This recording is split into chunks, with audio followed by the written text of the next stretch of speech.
Hey Honey Bunches, it's Phoebe. Welcome to this new series called Watch Me Make and Then I Make Something, which isn't my recipe but I've always wanted to try. So today we're making vegan sausages, and the base of these is vital wheat gluten, chickpea flour, red kidney beans and firm tofu. So I finally tracked down some vital wheat gluten, which is a flour that just has a higher percentage of protein in it, which you do need to make sausages and fake meats at home.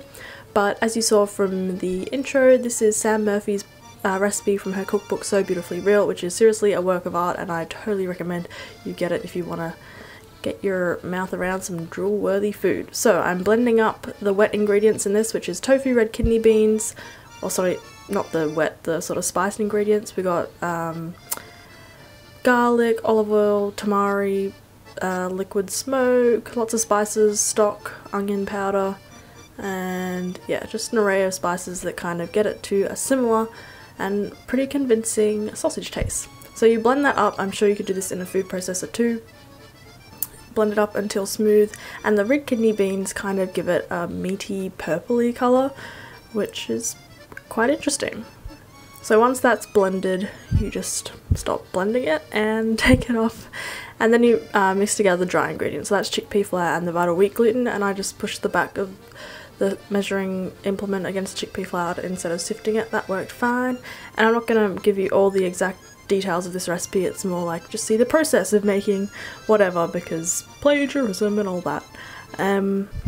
Yeah, so you mix the interesting savoury smoothie with the dry ingredients with a well in the centre, and then I just kind of bring it together with a spatula, and then I resort it to my hands, and it makes a really soft, easily malleable, you know what I mean, dough. Roll that around, and then, so that's kind of the easy part, and the extent of it, you just have to cook them in a few unexpected ways.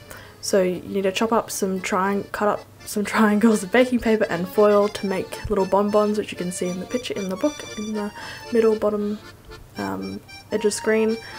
And you just kind of fashion a sausage and then roll it up in a bit of each paper. This was all fine. It's like a sushi rolling process really, just making a little bonbon or candy shaped thing. It was all good except for I gave myself 2 foil cuts, which are like paper cuts but times 5. That wasn't so pleasant. Anyway, so you wrap these up nice and tight. She says do make sure they are tight because they can burst during the steaming process, but I didn't wrap mine up super tight and they were fine. So it made about 10, I think, little sausages. I didn't really make them all very uniform or anything.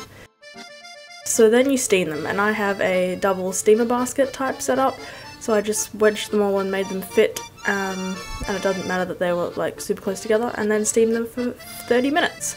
After that they cool down a little bit, and I put them in a container and put them in the fridge, and you put them in the fridge for overnight, which is the only bummer thing about it, no pun intended, considering my brother's bums in the background. Anyway, the next day, so I took them out of the fridge, and they are at the stage now where you can just keep them on hand in the fridge, I think for about a week, until you want to use them in like pastas or pizzas or whatever. And I just cooked one up to test it, and the only thing that I noticed is that it looked like the sausage had sort of wet itself a little bit. It was swimming in its own juices a little. And then I chopped it up and just fried it in a pan without any oil until it was crispy, and tried it with some tomato sauce.